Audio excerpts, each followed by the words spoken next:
my friends who are writers don't get really mad at me that I didn't ask them to be in the collection.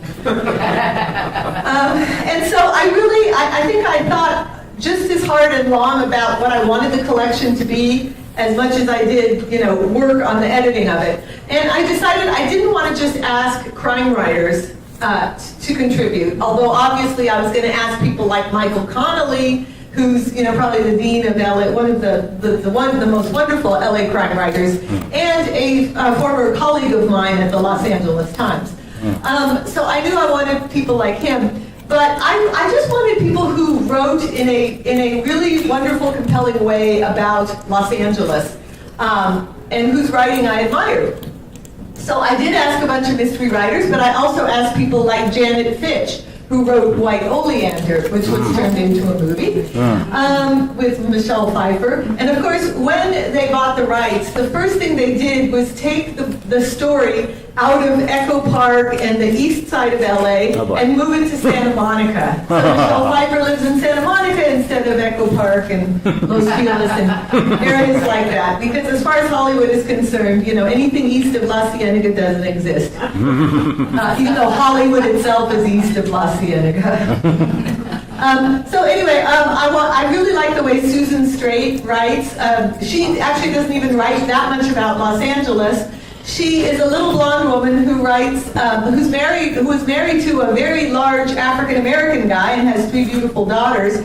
And she writes about the African-American communities in Southern California. And she was a finalist for the National Book Award. So I knew that I wanted her to write a story for me. I wanted Hector Tovar, who's a columnist for the Los Angeles Times. He's Guatemalan American. He's also a wonderful fiction writer. And I really loved his first book, which was all about 2 Guatemalan immigrants coming to Los Angeles. One is a kind of death squad soldier, and the other is the victim of one of his death squad attacks in Guatemala. And of course, they meet in Los Angeles during the riots. It's called The Tattooed Soldier, and it's a wonderful book. I wanted Pat Morrison to write a short story for me. Some of you know Pat Morrison because she's still at the LA Times. She's also on KPCC, and she's on NPR, and she's just wonderful. And she's a friend of mine, and every time we have drinks, she tells me these most amazing stories. And I say, Pat, you need to write a book. So I called her up and I said, I would like you to write a short story from my collection. And she said, well, I just write journalism. I don't know anything about fiction. And I said, just take one of the stories you've told me and twist it around a little bit and write it down. So she did. And she said, well, I've always wanted to write about Beverly Hills, but old Beverly Hills, back when it was called Morocco Junction. Something that I guess a lot of people don't know. Morocco Junction, there was like I guess a train stop there, not a train, but with a trolley stop. And it was Morocco Junction. Right car? And she said, I want to write about old Beverly Hills, and I want to create a character who's the daughter of a Hollywood kind of studio security guy. The guy who's in charge of security for the whole studio, and he's in charge of PR. So if a starlet needs to have an abortion, he takes care of it.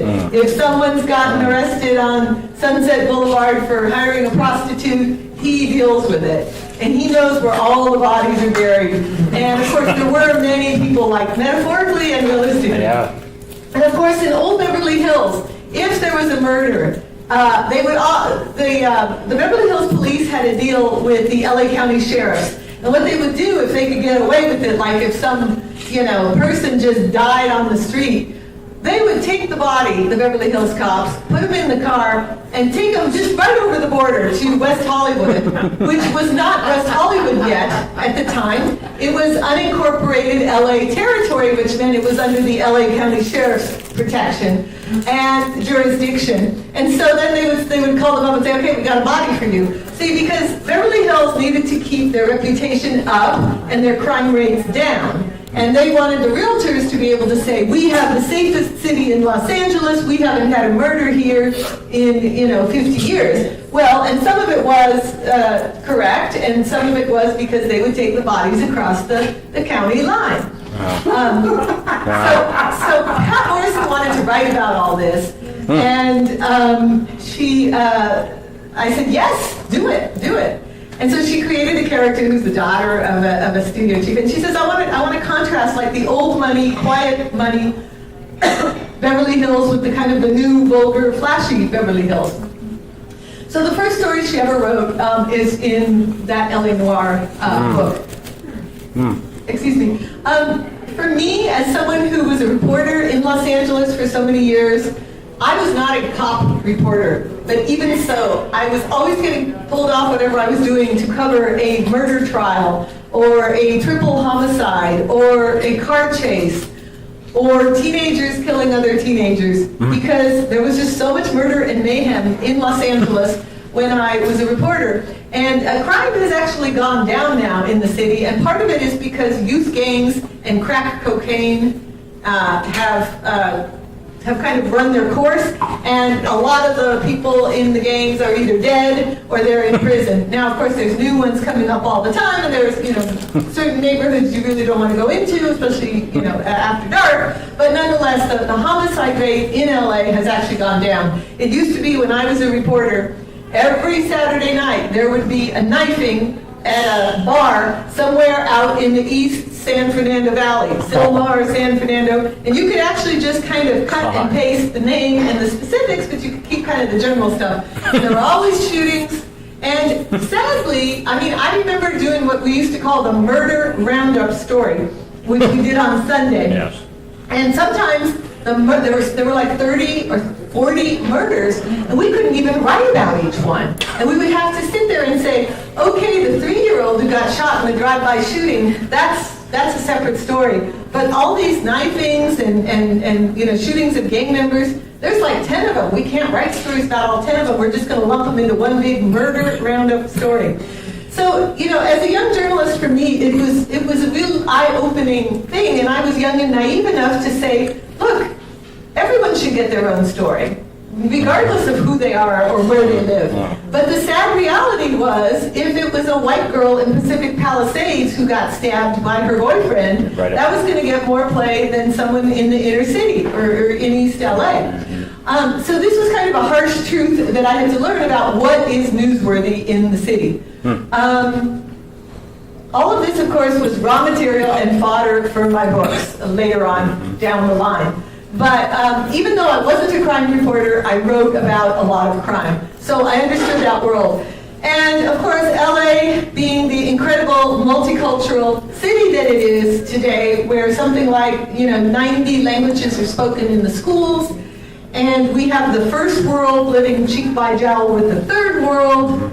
And you have crazy things like, I don't know if you remember, out in the San Gabriel Valley, there was an apartment complex in El Monte with wire around it, and it turned out that a bunch of Thai people were keeping a bunch of other Thai people captive and making them work 17 hours a day on sewing machines to sew clothes. This sounds like something out of sweatshop, forced labor factories in China, but this was happening here in Los Angeles in the San Gabriel Valley. Yes. I was working in the garment industry at the time and watched a manager at a company get canned because that was one of the subcontractors he was using, and his company ended up paying out a substantial part of the reward that was given to those women. Because of that. Yeah, he basically was using these people, and he knew about it. I don't know if he knew about it or not, but once his company put up that $1 million, he was gone. Yeah. So, we think that these are things that happen in far-off lands, and that it doesn't happen here. But I can tell you, as the reporters, the teachers, the police officers, the social workers, we are all out there on the front lines, and everything that happens all over the world, all the bad, horrid things are also happening here. Trafficking of young women, people bringing servants over from Bangladesh and keeping them captive and beating them and making them work and not paying them. It's all happening here. Yeah. And you only have to scratch the surface to see it. So, but what I saw is that we had, our standard kind of crime stories and, the 7 deadly sins, the 10 commandments being violated, all the kind of archetypes of classic noir, murder, power, greed, femme fatales, gangsters, crooked cops, except often it was happening in another culture. So in addition, in the old days we had Mickey Cohen, and his gangsters. Mickey Cohen was the king of the Sunset Strip in 1949. And today, I don't know who the king of LA crime is. It could either be a homegrown gang, the Crips and the Bloods. It could be the Russian mafia, the Israeli mafia, the Chinese triads. They're all here. And I live in Glendale, and I've been places when you see these guys kind of strut in, and they look like they're doing a lot of steroids, and they've got the flashy silk, wildly patterned shirts, and they're smoking cigars, and they've got these necks that are about this wide, and they exude a sense of menace, and they get seated right away at the restaurant, and they're probably collecting their protection money from the restaurant owner, and you realize that there's just all this kind of subterranean life going on, that we're floating along the surface thinking, we live in sunny LA and all is well. So what fascinated me, and especially I worked for 5 years in the San Gabriel Valley, so I covered the immigrant Chinese community a lot. And so I wrote about the triads, and I wrote about Asian organized crime, and I wrote about Asian youth gangs. And what's interesting about Asian youth gangs today is they don't wear gang colors and saggy pants and red or blue. They don't wear bandanas. They dress very preppy. They drive BMWs. And they have parents, and they have money, but they still join gangs. They're doing it for the kicks, for the prestige, for extra money. They go to the middle schools and recruit, just like the regular gangs do. So I worked a lot with the Asian Organized Crime Task Force for the LA County Sheriffs. And these guys would call me up and say, hey, we're doing a raid today. Why don't you get a photographer and come on out? And I go to the Temple City Sheriff's Station, and there'd be 30 underground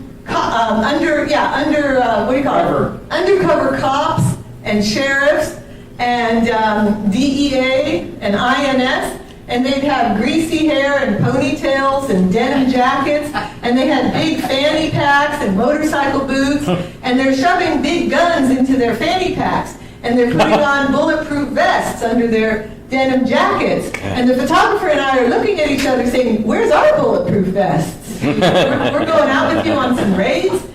And so I remember and they would not tell the cops, the FBI was organizing it, they would not tell the individual cops the addresses of the places they were going to raid because they suspected there might be a leak and that it was a multi-agency kind of task force. Yeah. And so they they were holding the cards real close to their vest. So we piled into the 3 separate cars and went to 2 different houses in an apartment building. I went to a house. It was a house in South San Gabriel, which is its own city. And, just kind of standard little tract house with a, kind of dying little lawn and a couple cars parked in the driveway. And it turned out to be an Asian brothel. And it only worked during the day. They kept businessmen hours, so only Asian clientele. And the girls have been smuggled in from Asia and basically told you're going to work as waitresses or bar hostesses. They had no idea really what they were in for. And they took away their passports, and they had no money, and they didn't trust the cops because in their home countries the cops are crooked. And they were also told, we know what village your family lives in. So in other words, you try to escape and we're going to go kill your family. Right. And so the cops, we pulled up and they all ran out, with their shields now, and FBI, open up. No answer. I mean, the place looked like, whoever lived there was at work in their offices and would be back at, for dinner. No answers, so they basically jimmied the door open and stormed in. And the photographer and I are hiding behind the car because we thought they were going to start shooting any second. And then after 45 seconds went by and there was no shooting, the photographer looks at me and he goes, I'm going in. See, because he had to get the photos. And he couldn't tell the cops, okay, can you throw that guy on the ground again so I can get the photo? Whereas I could say, so what happened when you threw that guy down on the ground? I waited about 2 or 3 more minutes, and then I just thought, oh my God, everything's going on in there, and what am I doing out here? So I ran in, and it was very sad. The girls were definitely teenagers. The house was pretty empty, except for a big screen TV and some couches in the living room, playing Chinese TV, and little kitchen with like some stuff that they clearly were making lunch and got interrupted because there was some stuff in the wok. They have a little shrine, a little kind of Buddhist shrine, and upstairs in every bedroom there was a girl, and with skimpy clothes and not a whole lot going on, and it was very sad and horrific, and I was just haunted by the case and by these girls. And I eventually had to work it into a novel, and I started writing novels in addition to being a journalist. But I guess what I want to tell you is we have all the archetypes of noir and detective fiction and crime fiction existing today, and I think there's actually a renaissance in interest in noir from teenagers and young people. But I think that what makes it fresh and interesting in some ways is that the crimes, the victims, and the sleuth, and the good guys and the bad guys are just as likely to be immigrant Chinese or Armenian or Ethiopian. They're not necessarily going to be your white guys from the 1940s and 50s. So I think this is really liberating in a way to writers, because if you want to write a Chinese sleuth, you can. If you want to write an African American victim, you can. And you're not limited to using these characters in the role of the whore, the servant, the driver, the gardener. There's a woman named Naomi Hirahara. She's 2nd or 3rd generation Japanese American. She writes a series with an elderly Japanese American sleuth, and he is a gardener. And he, because he's outside snipping the hedges, he's invisible. Because of his profession, he's invisible. Nobody pays him any attention, and yet there he is overhearing everything that happens in these nice big houses, and he can go off with this information and he solves the crime. So she's kind of taking the idea of someone who was invisible historically in our culture, and putting them into the position of power. So that's what I love about writing crime fiction in Los Angeles, is we'll never run out of stories. And so for Los Angeles Noir, the first collection, I wanted to really find authors who displayed the diversity that we have in the city today. So for instance, Hector Tovar, who's, again, a wonderful literary writer, he created a story that's set in East Hollywood. And if you know East Hollywood, it's nothing like West Hollywood. It's a little Korean, it's Armenian, and it's Central American. So he's got 2 detectives, one of whom is Guatemalan American and one of whom is Armenian. And I think it works beautifully. There's a Russian story in there. And then a friend of mine who started this little independent press called Ugly Town, that some of you may be familiar with. They did a lot of crime fiction and noir fiction. He said to me, because again I had to tell everybody, okay, you have to pick your neighborhood. We can't have 10 short stories set in Hollywood, or set on the beach, or set in downtown. He says, well, has anyone claimed the city of commerce yet? And I said, no, but you're the man. You're writing about commerce. Because I just thought, excellent, the place I drive past, every week or so, and all I know about is the casino, but I've never been there. And I said, I bet you want a good excuse to gamble. He goes, I'm going to go there and do research, Denise. Yeah. But anyway, I think the idea was to show you kind of hidden corners of the city that you might not think about, and yet are really underserved in literature, shall we say. So there's a story that takes place in Venice, Mar Vista. There's one that takes place in the shadow of the Queen Mary. There's a downtown one. My short story starts in Irwindale, where the 605 and the 210 meet. Those gravel pits, That's That's where the new Ren Fair Yeah, we is have now. a Renaissance. It's also about Ren 5 Fair. miles from my stomping grounds. I live in Azusa. okay. Yeah, All right. yeah. Well, I just figured that the gravel pits of Irwindale might be a good place to dump a body, or to have that fear at least. Sure. And so part of it takes place in Irwindale and part of it takes place in San Marino, but it is a short story that is set in the immigrant Chinese community. And it's got all the archetypes and the tropes of noir, but it's all set in a very different culture. So after the success of LA Noir 1, which won the Edgar Allan Poe Award for Best Short Story the year it came out, publishers said, okay, we want you to do a second volume, and this time go back and do like historic crime stories. And you know, they were very sneaky with me because they said, look, all you have to do is give us a list of 15 authors and 15 short stories, and we will go out and get the rights from the estates. And I thought, okay, well, I don't have to do any editing because the stories have already been published. And I know that I need to have James M. Cain, and I have to have Raymond Chandler, and Ross McDonald, and Walter Mosley, people like that. So I already, you know, have a leg up on this. So I said, okay. But then what I didn't account for is my OCD personality, my obsessive compulsiveness, which meant that I had to read every short story ever written, set in LA, that might involve a crime. And I had to go back in time as far as I could, because this was classic LA noir. And I thought, wow, maybe somebody was writing during the mission days. You know, that like the padre got stabbed by, you know, a soldier, or by, you know, a Native American, or I don't know, some kind of something. There's got to be something besides Ramona. Yeah, Zorro. Yeah.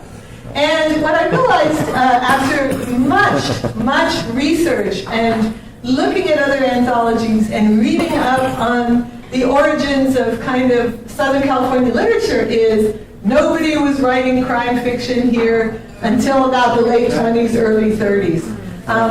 I could not find any short stories that dealt with the dusty Pueblo years of Los Angeles. So nobody baked the Padre in the outdoor oven, right? No, like somebody contemporary could set up story in that world.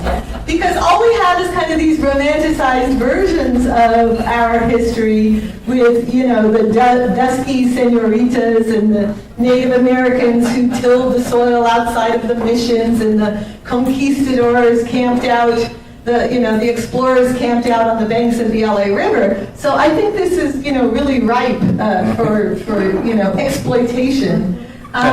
You know, so I read all the F. Scott Fitzgerald stories, including the Pat Hobby stories, some of which are set like at Musso and Frank's, and they were from when Fitzgerald was living in Hollywood and trying to write screenplays. You know, Dorothy Parker. I tried in vain to find a Dashiell Hammett's short story set in LA. There are none. You know, who's the Perry Mason? It's Earl Stanley. Earl Stanley. I found a story I really liked by him, but it was too long. It was set during World War II and espionage and trains. Because that was the other thing, is it couldn't be 80 pages or 45 pages because I had to get 15 authors, and they didn't want a real fat book like this. So I couldn't use him, although, and most of his stories were not set in LA. They were set in other places. There was a story that I really liked. Oh God, I've just forgotten his name. Oh, Cornell Woolrich. There was a story I really liked by him, but it only started in LA, in Hollywood, and it quickly moved to Tijuana. It was a wild and crazy short story. And of course, Tijuana was where all of Hollywood went to unwind. And the bullfights and the gambling, and, you know, the ladies of the night and all that. But I couldn't really justify having it in the collection because it wasn't really an LA story. And most of Cornell Woolrich's stories were not set in LA. But what I did discover was anybody who was famous as a writer was eventually got a call from Hollywood saying, come to Hollywood and write for us. So Norman Mailer, Fitzgerald, Hemingway, Dorothy Parker, everybody. Yes? Where was Mike Hammerstedt? New York. Oh, was it? Sorry. That's okay. Oh, I thought it was more like San Francisco, but came down the coast more. I didn't realize he was New York. He wrote a lot of stories. Earl Stanley Gardner. Oh, you're talking about Mickey Spillane. Yeah, Mickey Spillane, because Yeah. Mickey Spillane used to come to our book fair up in Mission Hills and stuff, and I was thinking that Yeah. his Yeah. character was set in this area. Okay, Yeah. never mind. And Earl Stanley Gardner had Yeah. lots of stories set where out in, like Oxnard, Ventura, Yeah. that area where he lived, and then there was some down in, like, he had that big ranch in eastern San Diego County. And I read biographies, so really the earliest I could find, and also the other thing which I realized was that crime fiction, detective fiction, is really a genre that grew out of the 20s and 30s. It is an urban genre when people started moving to the cities. It is a genre that kind of went hand in hand with the Great Depression, with Prohibition. Okay, Prohibition was 1925, am I right? No, 19, actually started 1918, I believe. Prohibition, Through really? 1919, Wow, and okay. ran to about 33 or 34. Okay, so here's the thing about Prohibition. It made criminals of everybody who ever liked to have an alcoholic drink, okay? And everybody who liked to go to a nightclub or a dance hall, okay? So we were all complicit. The other thing it did was it created a gross industry of gangsters who needed to smuggle the booze up from Mexico and down from New York. And one of our presidents got his family dynasty, the Kennedys, got their start in rum running and booze smuggling, okay? So it created a gigantic explosion in crime, and it created a gigantic explosion in corruption among the cops and the elected officials who kind of looked the other way. So this is the cauldron in which Chandler. well, and even before Chandler, Yeah. that noir fiction and detective fiction was coalesced in and crystallized in. And then, of course, during the Depression, so many people lost their homes, the banks failed, and it was this kind of, we lost our collective innocence and our naivete and our belief in the goodness of society, and that the government was going to take care of us, and that they wouldn't let the banks fail, and that the good times would go on forever. Okay, all of a sudden we're cynical, we're depressed, it's every man for himself, woman. It was a very kind of bleak existential despair that just fell upon the entire Kinda like now. nation.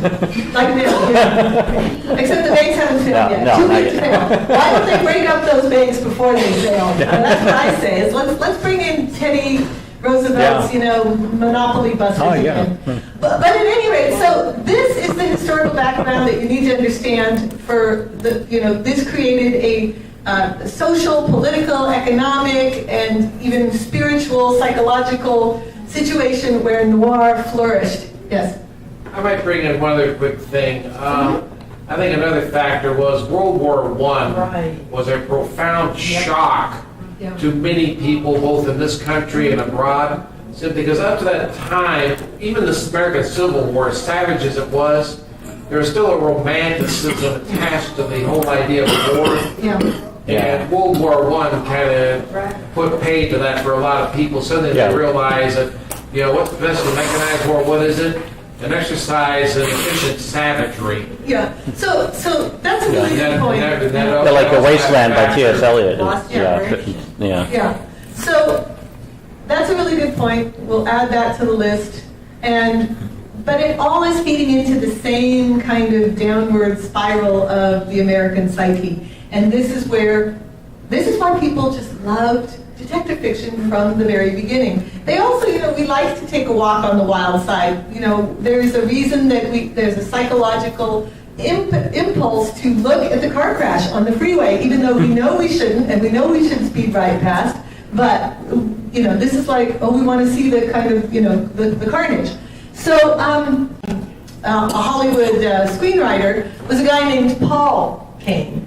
And this was a pseudonym. It's interesting that both James M. Cain and Paul Kane were kind of two guys who both took the name Kane. Although I think James M. Cain's real name might have been Kane. But Paul Kane definitely wasn't. Paul Kane was a guy who did 2 books of connected short stories.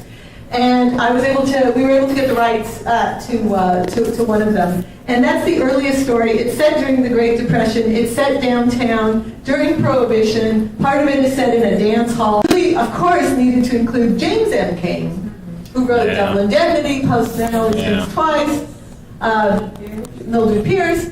But he really didn't write any good short stories that were short.